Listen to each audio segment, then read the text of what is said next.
नमस्कार दोस्तों, मैं Virat sir super word classes में आपका अभिनंदन, वंदन और स्वागत करते हैं। मित्रों, संविधान के मुद्दे पर फंडामेंटल राइट्स में एक अनुच्छेद है जिस अनुच्छेद का नाम है अनुच्छेद 32।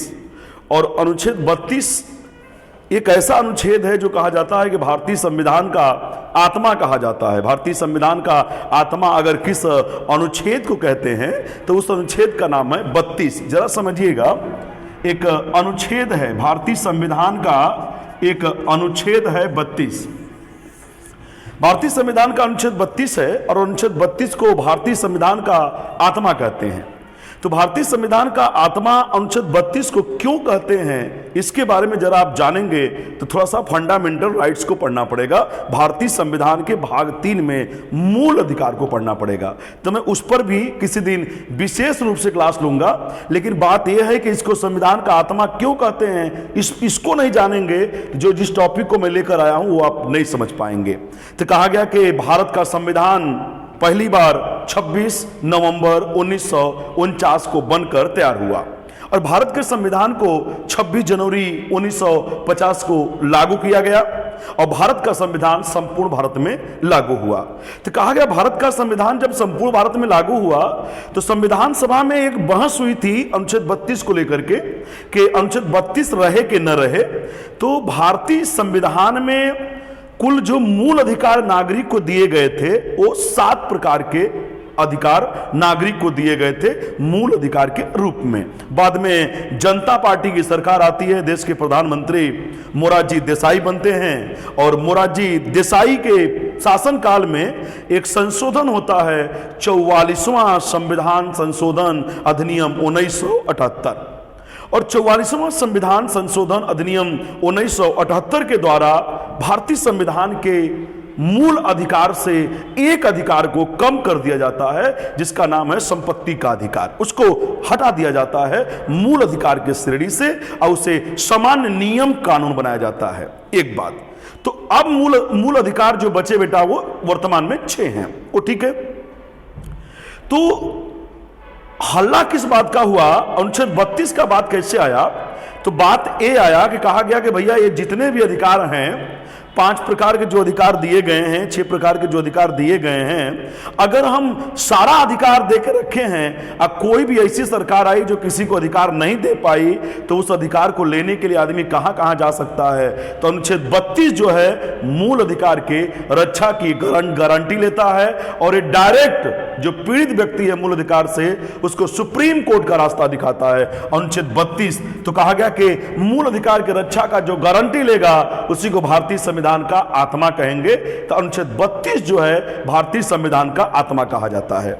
और अनुच्छेद 32 में कहा गया कि मूल अधिकार की रक्षा कैसे कैसे किया जाएगा? तो कहा गया मूल अधिकार की रक्षा जो किया जाएगा वो 5 प्रकार की रीट दायर करके किया जाएगा, याचिका दायर करके किया जाएगा। तो उसी रीट और याचिका पर बात करने के लिए मैं उपस्थित हुआ हूं। तो बड़ा शानदार तरीके से पेन और अपना जो भी नोट्स है उसको लेकर के बैठिए और उस पर नोट डाउन करते रहिए। एक एक चीज इंपॉर्टेंट है और बहुत शानदार क्वेश्चन यहां से बनता है। तो पहला बात मैं करने जा रहा हूं कि भारतीय संविधान के अनुच्छेद 32 में 5 प्रकार की रीट या याचिका दी गई है। तो पहली याचिका का क्या नाम है जरा समझिएगा। तो पहली याचिका हमने ऊपर ही लिख दिया है ताकि लिखने में जो है बात भी करते रहें, लिखते भी रहें, तो थोड़ा सा बच्चों को समझ नहीं आता है। तो इस बात को समझिएगा कि पहली रीट का नाम है बंदी प्रत्यक्षीकरण, दूसरे का नाम है परमादेश, तीसरे का नाम है प्रतिषेध, चौथे का नाम है उत्प्रेषण और 5वें का नाम है अधिकार परीक्षा। बेटा इसको अगर ध्यान दीजिएगा, ढेर सारा आप क्लास करते होंगे, ढेर सारी किताब पढ़ते होंगे, वो याद नहीं होता होगा। तो याद करने का एक ही तरीका है कि आप डेली रिवीजन करिए, किस चीज को अपने आप याद हो जाएगा। तो कहा गया कि इसको याद करने के लिए कैसे याद करेंगे, तो हमने छोटा सा आपको दायरा भी बताऊंगा याद करने का, जरा समझिएगा। तो इसको लगभग में 3 बार आप बोलिए और 3 बार कब कब बोलेंगे जरा समझिएगा। तो 3 बार बंदी प्रत्यक्षीकरण, परमादेश, प्रतिषेध, उत्प्रेषण, अधिकार परीक्षा। तो इसको याद करने का एक ही तरीका है बेटा कि बंदी प्रत्यक्षीकरण अगर आप याद कर रहे हैं तो बंदी प्रत्यक्षीकरण के सहारे हम दूसरे वाले को याद कर सकते हैं। जैसे मैंने कहा बंदी, फिर कहा मैंने प्रत्यक्षी, फिर कहा हमने करण। तो यहां से प का बोध हो रहा है कि एक प है, तो अगला वाला जो भी होगा वो प से शुरू होगा। तो कहा गया कि दूसरा जो है वो क्या है, प से शुरू हुआ है, तो उसका नाम है परमादेश। फिर हमने कहा कि फिर प से शुरू होगा, जब एक हो गया तो फिर प से शुरू होगा, तो दूसरा तीसरा जो होता है बेटा उसको बोलते हैं प्रतिषेध। अब प्रतिषेध में 3 का मात्रा आ रहा है, जैसे समझिएगा प्रति, प्रति, प्रति, मतलब 3 का मात्रा आ रहा है, तो प्रतिषेध जो है वो तीसरे नंबर पे है, प्रतिषेध। उसके बाद बेटा चौथा जो नंबर है वो चौथा नंबर जरा समझिएगा, उसका नाम है उत्प्रेषण, मतलब इसमें भी एक प का मात्रा आ गया उत्प्रेषण का। फिर बेटा जरा समझिएगा कि 5वें नंबर पर है परीक्षा। तो परीक्षा से हम समझ जाएंगे ये 5वें नंबर का है, परीक्षा, परीक्षा, परीक्षा में 5 शब्द का बोध हो रहा है, तो परीक्षा, और इसको बोलते हैं अधिकार परीक्षा। तो जरा समझिएगा कि हमने कहा कि बंदी प्रत्यक्षीकरण से प निकाल दिए, अगला आ गया परमादेश, परमादेश को प से देखे, प्रतिषेध हो गया, प्रतिषेध के बाद प फिर आया, लेकिन बीच में आया तो उत्प्रेषण, उसके बाद परीक्षा, मतलब पूछ रहे हैं किस अधिकार से, अधिकार परीक्षा। यूट्यूब पर आजकल इसकी गलत मीनिंग बताई जाती है बेटा। बंदी प्रत्यक्षीकरण को लोग अंग्रेजी में कहते हैं कि हाइबियस कार्पस होता है, वो 100% गलत है। बंदी प्रत्यक्षीकरण को लैटिन भाषा में, बंदी प्रत्यक्षीकरण को लैटिन भाषा में हाइबियस कार्पस कहा जाता है। परमादेश को लैटिन भाषा में मैंडमस कहा जाता है। प्रतिषेध को लैटिन भाषा में प्रोहिबिजन कहा जाता है। उत्प्रेषण को लैटिन भाषा में सर्टियोररी कहा जाता है, और अधिकार परीक्षा को लैटिन भाषा में क्यू वारंटो कहा जाता है। जरा इस बात को समझिएगा बेटा कि इसे अंग्रेजी में हाइबियस कार्पस नहीं कहा जाता, इसे अंग्रेजी में परमादेश नहीं कहा जाता, इसे अंग्रेजी में प्रोहिबिजन नहीं कहा जाता, इसे अंग्रेजी में सर्ट्यूरी नहीं कहा जाता, इसे अंग्रेजी में क्यू वारंटो नहीं कहा जाता। ये पांचों का पांचों नाम जो है बेटा यह लैटिन शब्द है, और लैटिन शब्द इसलिए है कि इसका जो विकास हुआ है वो ब्रिटेन से हुआ है। अब ब्रिटेन की भाषा उस समय लैटिन थी, तो लैटिन भाषा में इसका हाइबियस कार्पस नाम पड़ता है।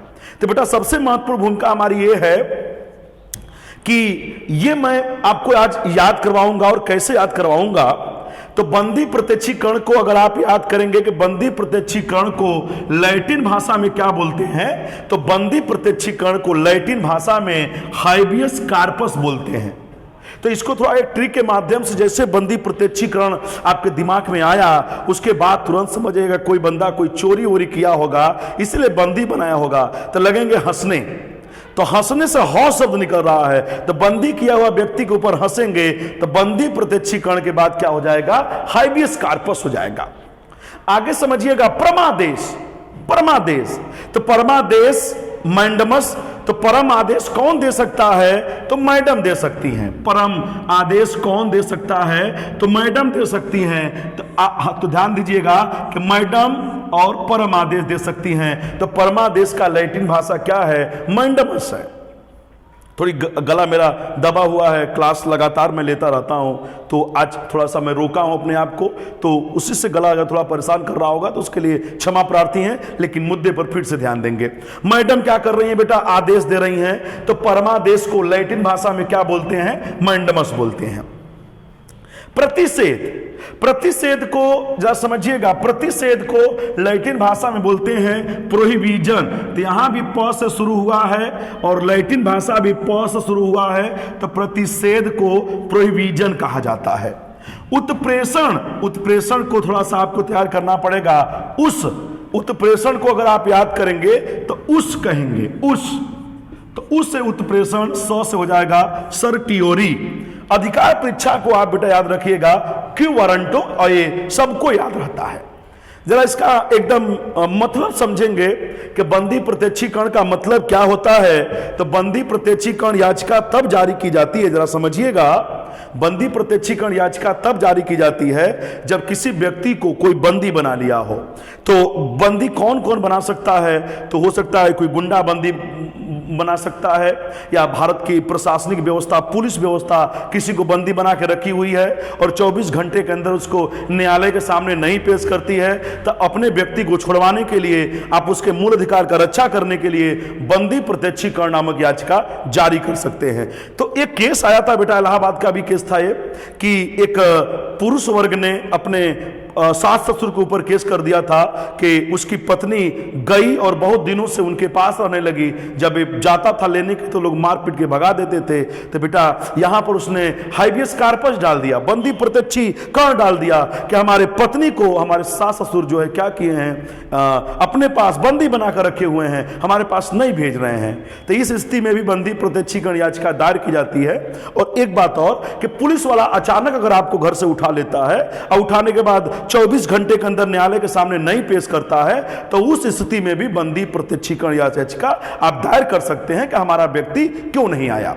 एक बात तो अगर कभी क्वेश्चन पूछेगा कि नागरिक से संबंधित याचिका कौन है, तो नागरिक के स्वतंत्रता का रक्षा करने वाली जो सिर्फ एकमात्र याचिका है, उस याचिका को बोलते हैं बंदी प्रत्यक्षीकरण या बोलते हैं हाइबियस कार्पस। और इसी हाइबियस कार्पस को ठेठ भाषा में बोलते हैं शरीर सहित, वो शरीर सहित उपस्थित करना। न्यायालय कहता है उसको शरीर सहित वह उपस्थित करिए। मान लीजिए कोई ऐसा व्यक्ति जो बहुत बड़ा अपराधी है, बेल पे छूटा हुआ है और उसे तारीख पर जब तारीख पड़ती है तो वो तारीख देखने के लिए भी नहीं जा रहा है, तो कोर्ट उसको बार बार मतलब के वारंट इशू करेगा बुलाने के लिए, लेकिन वो नहीं आएगा। तो एक वारंट ऐसा इशू हुआ कि उसको स्व शरीर पकड़कर पेश किया जाए, तो बंदी प्रत्यक्षीकरण याचिका इसलिए भी लागू की जाती है। तो आपका क्वेश्चन बनेगा कि ध्यान दीजिएगा, आपका क्वेश्चन बनेगा कि नागरिक के स्वतंत्रता का सुरक्षा कौन सी याचिका करती है? तो बंदी प्रत्यक्षीकरण नामक याचिका करती है। एक बात तो ये समझिएगा। दूसरा, परमादेश। परमादेश याचिका कैसी है? तो परमादेश याचिका को लैटिन भाषा में मैंडमस बोलते हैं और इसमें कहा गया हम आदेश देते हैं। तो परमादेश में हम आदेश देने का मतलब ये हो गया बेटा, बड़ा शानदार तरीके से समझिएगा कि कोई सार्वजनिक कार्य है, कोई सार्वजनिक कार्य, अब सार्वजनिक कार्य पर कोई व्यक्ति बैठा हुआ है, जैसे मान लीजिए कि आप बोर्ड ऑफिस में गए और बोर्ड ऑफिस के बाबू से मिले और बाबू काम था कि आपके टीसी मार्कशीट पे जो नाम घबराया हुआ है उस नाम को चढ़ाएगा। दूसरा सार्वजनिक कार्य था कि आप किसी कोतवाली में गए, आप कोतवाली में किसी ने आपको मारा और मारने के बाद आपको एफआईआर लिखवाना है और आपका एफआईआर नहीं लिखा जा रहा है, तो वह व्यक्ति जो एफआईआर लिखना चाहिए वो सार्वजनिक काम है, उसको करना पड़ेगा।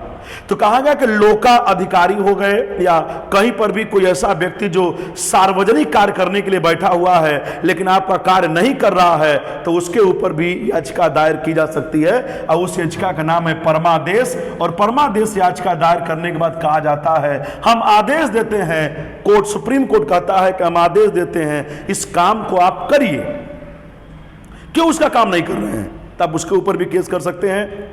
अगला जो याचिका है बेटा उसको बोलते हैं प्रतिषेध। प्रतिषेध का मतलब होता है प्रोहिबिजन, और प्रोहिबिजन को सीधे कहते हैं मना करना। क्या होता है प्रोहिबिजन? तो प्रोहिबिजन नामक याचिका में बेटा कहा जाता है, बड़ा शानदार तरीके से समझिएगा कि प्रोहिबिजन नामक याचिका में मना किया जाता है, जैसे कोई ऐसा व्यक्ति, मतलब कोई ऐसा व्यक्ति का मतलब हो गया यह न्यायालय से संबंधित है। अगर कोई अधीनस्थ न्यायालय कोई ऐसा फैसला सुना रही है जो उसके अधिकार क्षेत्र में नहीं आता है, मान लीजिए जिला का सत्र न्यायालय किसी को फैसला सुना दिया कि तुमको फांसी दिया जाएगा, तो उसको जो है फांसी दिलवाने का अधिकार नहीं है, वो फैसला सुना सकता है। जरा समझिएगा कि कोई ऐसा ऑफिस, कोई ऐसा न्यायपालिका, कोई ऐसा अधीनस्थ न्यायालय जिसके अधिकार क्षेत्र में वो काम नहीं था लेकिन अधिकार क्षेत्र से बाहर हटकर उसने काम किया जो उसके अधिकार में नहीं था, तो आपको जो है उसकी वरिष्ठ अदालत जो है उसको मना करेगी कि ये तुम्हारे अधिकार क्षेत्र में नहीं है, इसलिए ये काम तुम मत करो। तो वरिष्ठ न्यायालय छोटी न्यायालय को कंट्रोल करती हैं, उनके अधिकार क्षेत्र को बताती हैं कि तुम अधिकार क्षेत्र से बाहर उठकर काम कर रहे हो। आगे समझिएगा, उत्प्रेषण। उत्प्रेषण का मतलब होता है सर्टियोरी, और सर्टियोरी को होता है मंगवा लेना। तो सर्टियोरी मतलब मंगवा लेना। तो उत्प्रेषण नामक याचिका तब जारी की जाती है बेटा, अब जरा समझिएगा कि उत्प्रेषण नामक याचिका तब जारी की जाती है जब अधीनस्थ न्यायालय के पास ढेर सारा मामला हो गया हो और उस मामले को रफा दफा हल न कर पा रहा हो। तो कहा गया जब वो हल नहीं कर पाएगा तो उसकी बड़ी न्यायपालिका है वो उससे मंगवा लेगी कि तुम हमको दे दो, हम उसको हल कर देंगे। तो हाई कोर्ट मंगा लेगा अधीनस्थ न्यायालय से और सुप्रीम कोर्ट मंगवा लेगा हाई कोर्ट से। आगे समझिएगा, अधिकार परीक्षा। अधिकार परीक्षा को बोलते हैं की वारंटो। की वारंटो का मतलब होता है कि अवैध रूप से पद को धारण करना। मान लीजिए कोई ऐसा व्यक्ति जो अवैध रूप से किसी पद को धारण किया है तो यह याचिका दायर करके पूछा जाता है कि आपने अवैध रूप से इस पद को धारण किया हुआ है तो किस अधिकार से किया हुआ है, क्या प्रूफ है आपकी, तो पूछा जाएगा उससे। अगर वो गलत पकड़ा जाएगा तो उसको क्या किया जाएगा, पद से हटा दिया जाएगा। अगर सही किया रहेगा तो उसको छोड़ दिया जाएगा। तो ढेर सारे आज की दुनिया में लोग जो है नौकरी पाने के लालच में मतलब नकली दस्तावेज बना करके पद ग्रहण कर लेते हैं। तो यह बेटा उसी के लिए जारी होता है अधिकार परीक्षा। तो अगर आपको समझ में आया तो चैनल को लाइक, सब्सक्राइब और शेयर जरूर करें। और मैं ऐसे ही आपके सामने नए नए केसेस लेकर के आता रहूंगा, उस मुद्दे पर बात करूंगा। और जो भी अगर आपको किसी टॉपिक पे अच्छे तरीके से वीडियो चाहिए तो आप तुरंत हमें कमेंट बॉक्स में बताएं, मैं उस पर भी एक वीडियो बनाऊंगा। नमस्कार।